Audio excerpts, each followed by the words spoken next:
Ils ont réalisé l'exploit de ce week-end et probablement celui de la saison. Les joueurs du basket club de Maurepas ont éliminé l'Ogre de National 3 Barjouville lors du 128e de Coupe de France. Évidemment, page spéciale à suivre dans ce 7-8 Sport. Bonsoir à tous, ravi de vous retrouver pour ce dernier 7-8 Sport de 2014. On passe tout de suite au titre de cette émission. Il est désormais le nouveau président de la Fédération française de Muay Thai. L'entraîneur du Chennai Stéphane Geoffrey sera l'invité du 7-8 Sport ce soir pour nous expliquer ses projets et l'avenir qu'il voit pour la discipline. Entre danse, acrobatie et gymnastique, la pole dance attire de plus en plus d'adeptes, loin des clichés de la stripteaseuse et de ses shows à la barre, découverte d'une discipline de plus en plus populaire dans les Yvelines. Évidemment, vous en avez l'habitude. En fin d'émission, le JT, résultat du week-end, mais place à notre page spéciale basket.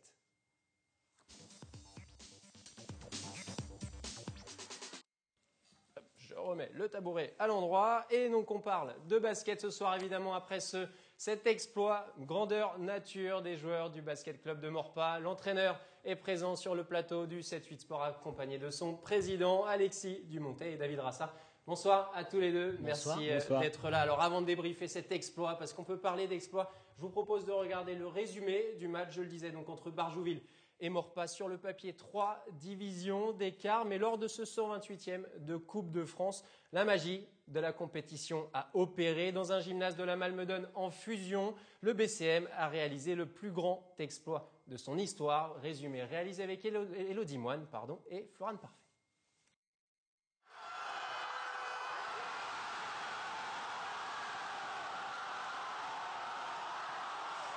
Ils en avaient discrètement rêvé, les joueurs du BCM l'ont réalisé, le petit pousset d'excellence élimine l'Ogre de National 3 Barjouville en 128e de Coupe de France. Ok, rentrez dedans, allez go, allez. Pourtant, près d'une heure et demie plus tôt, Malmedonne n'était pas aussi confiant.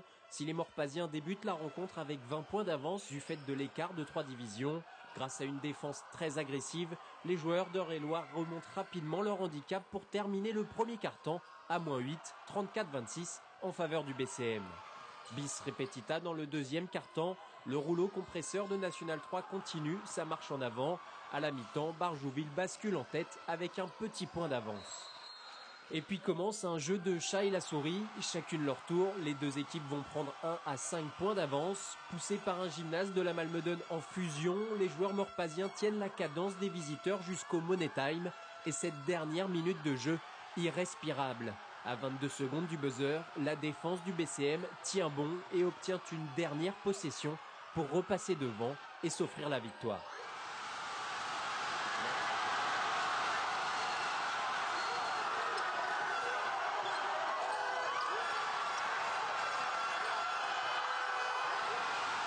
Maurepas s'impose 89 à 87 et réussit là le plus grand exploit de son histoire en Coupe de France. Le rêve peut continuer. C'est indescriptible. Sincèrement, qui aurait pu miser une pièce sur nous? Mais bon, voilà, c'est un groupe qui travaille dur toute la saison. On est invaincu en championnat. C'est qu'une récompense par rapport à tout ce qu'on travaille depuis 3 ans.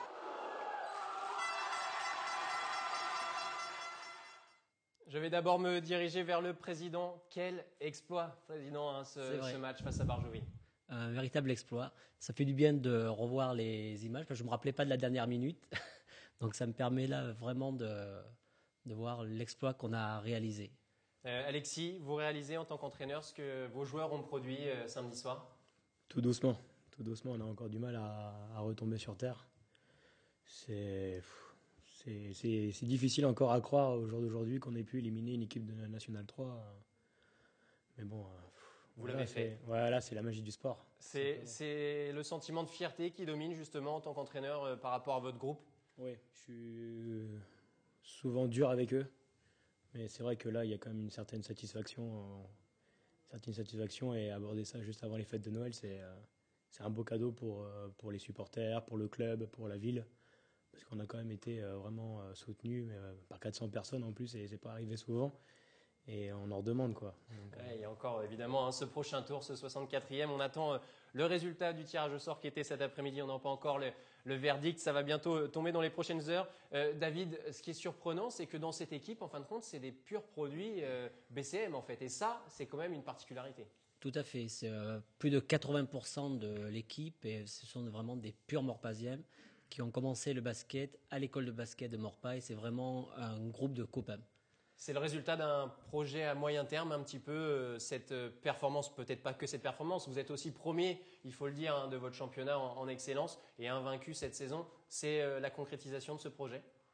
le projet à court terme, c'était de se maintenir en excellence départementale. Et c'est vrai qu'au vu des résultats, malheureusement, on ne peut plus se cacher. Parce que voilà, être invaincu à la trêve, il n'y en a pas beaucoup qui le réalisent. Et voilà, maintenant, l'objectif, il est clair, c'est de monter d'un échelon et de pouvoir jouer sur tous les tableaux. Mais la priorité reste le championnat et de monter au niveau régional la saison prochaine. Oui, il ne va pas falloir confondre tous les objectifs. La Coupe de France, ça reste le bonus cette saison, Tout à fait. Alexis. C'est de l'apprentissage, c'est un niveau qu'on n'a pas l'habitude de rencontrer tous les jours par rapport aux équipes qu'on affronte le week-end. Rien qu'en termes d'entraînement, on les aborde différemment. C'est que du bonus, ça nous aidera à grandir et je l'espère pour les prochains tours. Ce qui est intéressant dans ce match, c'est aussi le fait que vous avez tenu physiquement face à une équipe de National 3. Ça, c'était peut-être pas couru d'avance avant le début de la rencontre. Hein. Quand on voit le premier carton, on se dit que ça va être très compliqué parce qu'on démarre avec 20 points d'avance. On essaye d'en faire abstraction, mais on a toujours cette... tant que le match commence pas, entre guillemets, on ne sait pas vraiment ce que ça vaut en face. Et là, on s'est pris un 8-0 d'entrée. Donc 20-8, il a fallu calmer les choses rapidement, reconcentrer les joueurs.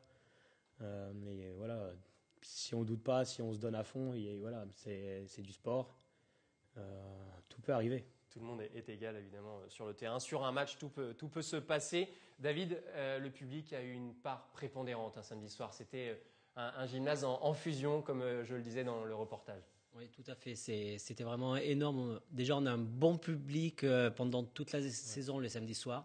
On a vraiment du monde qui vient encourager. Mais alors là, samedi soir, ça a dépassé toutes nos espérances.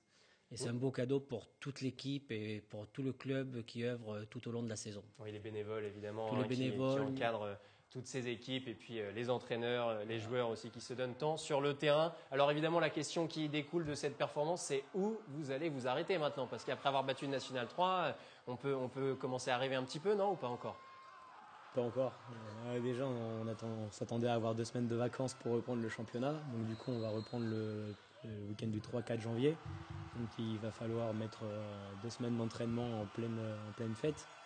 C'est pas simple, mais voilà, tant que les joueurs seront opérationnels pour le prochain match et il n'y a pas de souci. S'ils se donnent à fond, il n'y a pas de raison que ça passe pas. Très bien, on suivra ça de près, évidemment. Donc bravo encore au Basket Club de Morpa pour cette superbe performance. Et puis rendez-vous au prochain tour pour peut-être un nouvel exploit à domicile. Merci à tous les deux d'être passés sur le 7-8 Sport. Pour être complet sur les autres résultats justement des clubs yvelinois lors de ce 128e de Coupe de France, vous allez le voir à l'image. Trappes a fait le job, comme on dit, sur le parquet de Bosc-Roger en Roumois. Victoire 91-70. Et seule défaite du côté des Yvelines, c'est Sartrouville face à Saint-Thomas-le Havre, 66-52. On enchaîne avec le cyclisme.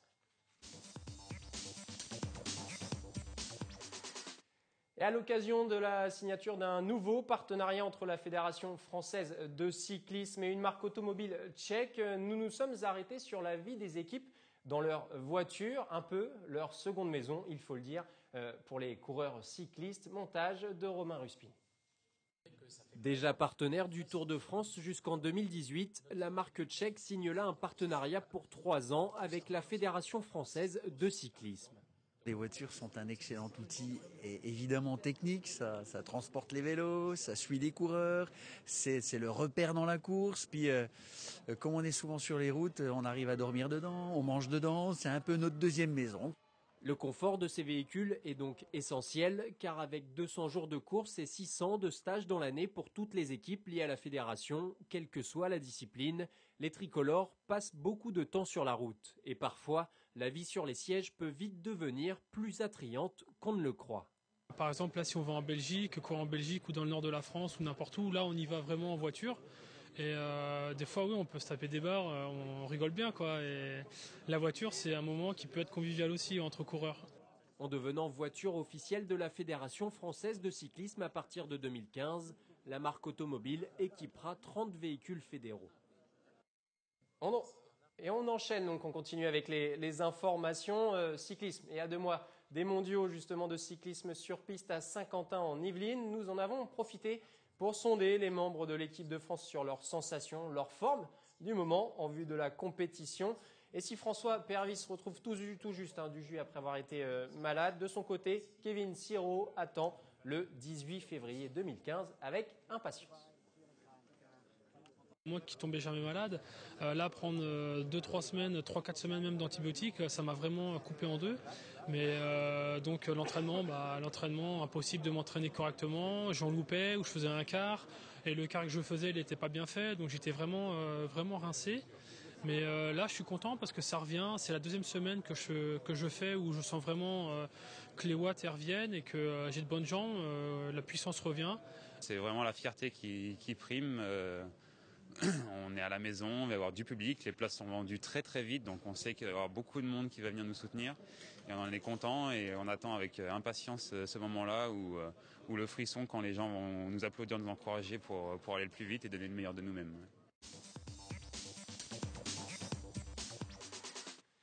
Il est le nouvel homme fort de la Fédération française de Muay Thai, l'entraîneur du Team Shade au Chennai. Stéphane Geoffrey a été élu début décembre, il y a quelques jours, président de cette entité. Il est sur le 7-8 Sport ce soir pour nous expliquer ses projets, sa raison de cette élection. Bonsoir à vous Stéphane, merci d'être là.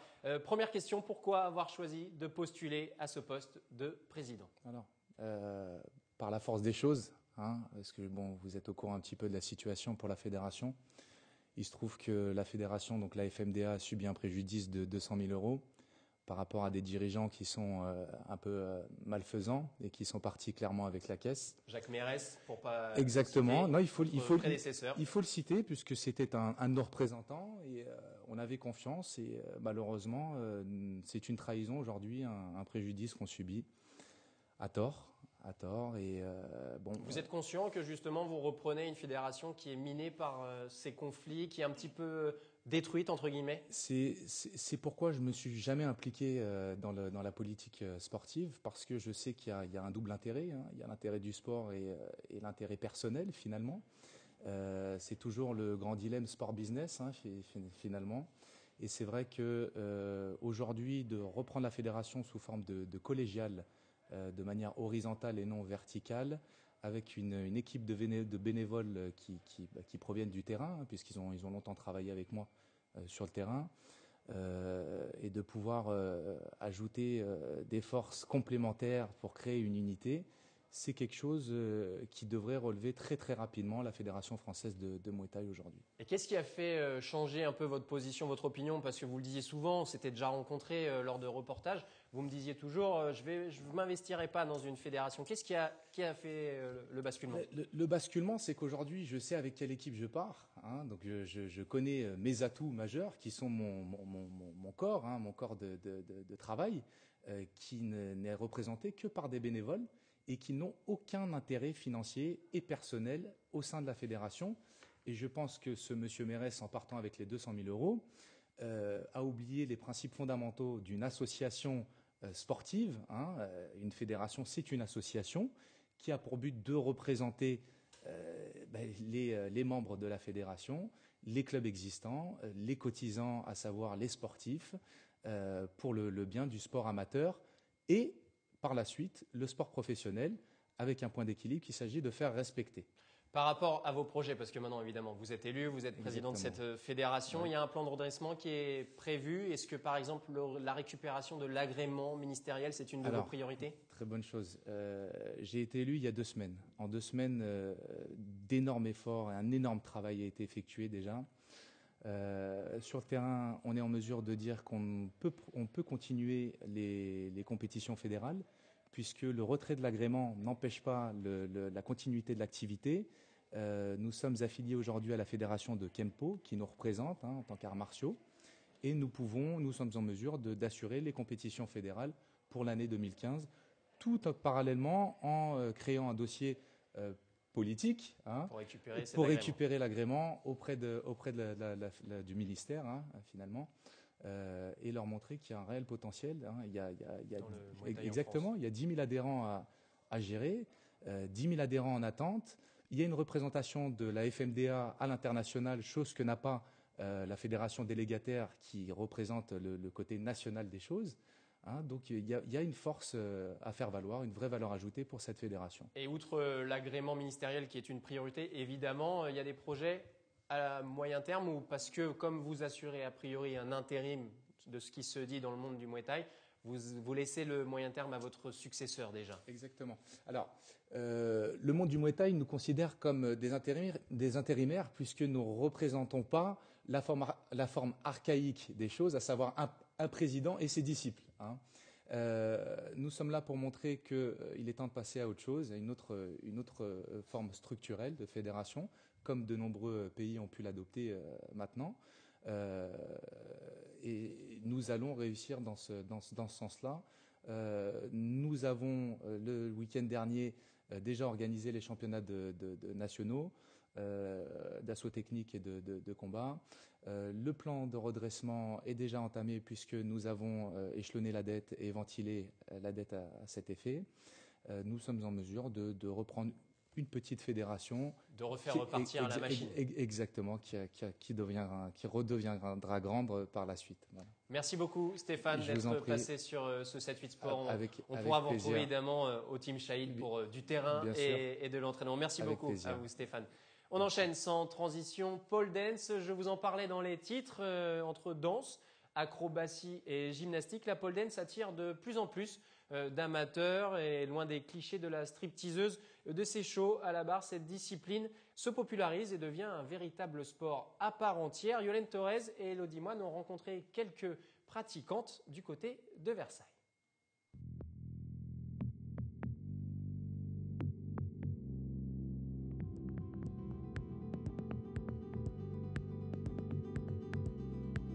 Le fireman, le Gemini, le bird ou encore le rockstar, les figures s'enchaînent autour de la barre verticale. Bienvenue dans le monde de la pole dance. Pour Hélène, professeure ici à Versailles depuis 4 ans, il s'agit d'un véritable sport à part entière. Mélange d'acrobatie, de danse et de créativité, la pole dance se rapproche notamment du cirque ou de la gym, mais pas seulement. C'est aussi une expression corporelle comme la danse ou... Je ne peux pas aller jusqu'au théâtre parce que on n'est pas dans un jeu vraiment, mais il y a vraiment de ça en fait. Ça fait ressortir de la personnalité aussi et des fois même un peu la gestuelle et le caractère de la personne. Le cours commence d'abord par un échauffement, étape primordiale pour préparer les muscles et les articulations. Le but c'est d'allonger en fait son buste et d'aller loin devant. Les danseuses travaillent ensuite les figures à la barre. La première qualité pour réussir n'est pas nécessairement d'être très musclé ou très souple, mais surtout de savoir faire preuve d'un peu de patience. Il y a des choses qu'on aimerait faire qui ne sont pas forcément toujours accessibles, mais en fait si on écoute et si on a envie d'avancer, de tester des choses et qu'on prend en compte tous les conseils et qu'on voit les choses surtout dans le bon ordre, avec la bonne technique, etc., finalement ça fonctionne. On plie la jambe de derrière, on va la ramener.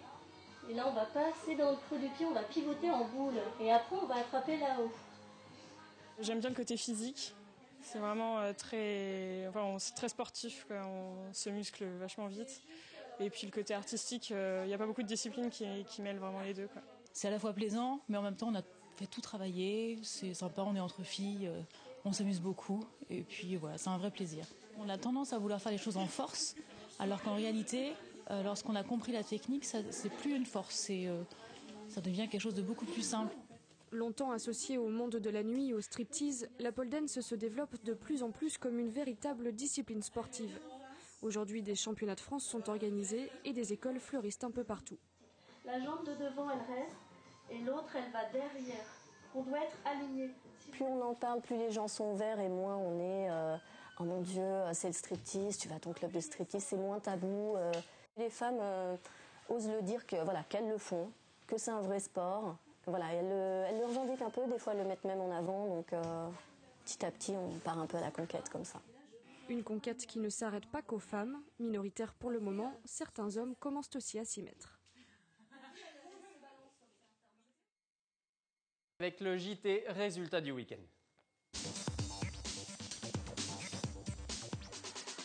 Et on commence ces quelques résultats de ce week-end de fin décembre par du tennis de table et 0 sur 2 pour Elancourt. En Pro A, cette semaine se jouaient les 8e et 9e journées. Mardi, le CTTE s'est logiquement incliné à Metz, 4-0. Et ensuite, au Palais des Sports pour le compte de la 9e journée, les joueuses de Franck Saulnier n'ont rien pu faire face au 4e Saint-Quentin, défaite 4-1. Seule Eva Odorova a sauvé l'honneur et vous allez le voir, au classement, ces 2 journées rapprochées ont fait mal à Elancourt. Les joueuses de Franck Saulnier se retrouvent désormais 7e avec 16 points alors qu'elles étaient tout proches du podium il y a quelques semaines. En haut du classement, Metz est leader avec 26 points. Football, championnat de division d'honneur et match en retard de la 11e journée pour cause de Coupe de France. Fin de série pour Versailles qui s'incline sur le terrain du 2e Saint-Maur-Lusitanos, 2-0. Une défaite qui n'a que peu de conséquences, il faut le dire, au classement puisque Versailles conserve sa 3e place de cette poule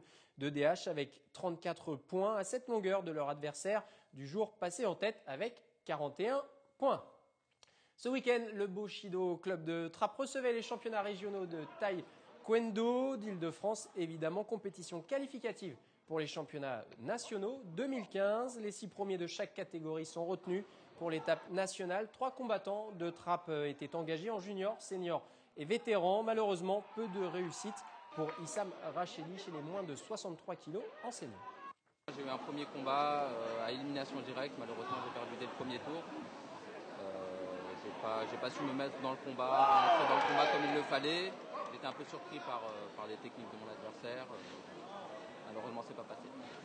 Le niveau globalement est assez élevé sur des championnats régionaux qualificatifs. On s'y attend chaque année. Les gens viennent pour chercher leur qualification, donc oui, effectivement, le niveau est assez élevé. Et pour Issam Rachedi, il lui restera tout de même l'option des tournois labellisés, les Open, pour tenter d'obtenir son ticket en vue de ces fameux championnats de France. C'est la fin de ce 7-8 Sport, dernier 7-8 Sport 2014. Merci encore une fois de l'avoir suivi. Je vous souhaite d'excellentes fêtes de fin d'année, excellente soirée également sur TV Film.